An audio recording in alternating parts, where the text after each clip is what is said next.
All right, guys, I got the Chevy Cruze here. You heard that knocking noise. I've dealt with these before with similar noises. It sort of sounds like valve train.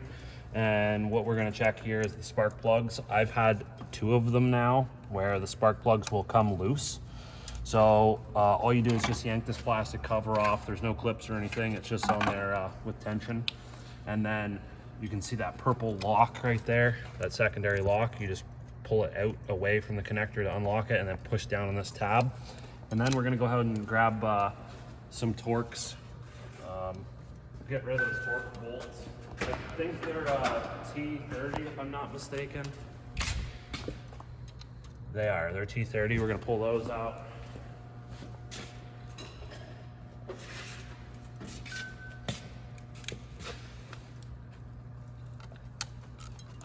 And then underneath, so this is the coil pack, and it's sort of an interesting coil pack design.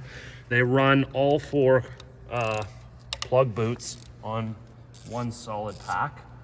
So if you ever have like a misfire or something like that, it needs a coil pack, you gotta just replace that one piece. It's not all individual like every other car out on the road. So loosen these off. A lot of times too, there'll be oil in here just because. Okay, so that's not too bad. I'm gonna go ahead and grab my spark plug socket. We'll just check those to see. Okay, that one's tight. That one's loose right there. That was the culprit. Tight, tight. You can look down in there. You can see the difference between this cylinder, these 3 cylinders, and that one.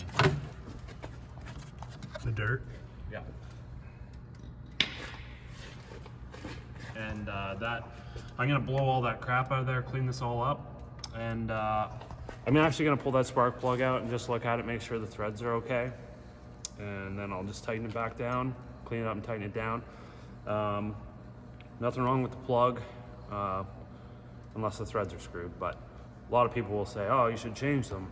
So, up to you. I wouldn't Loctite them in or anything like that, but clean them up, and I just reinstalled them and tightened them back down to spec.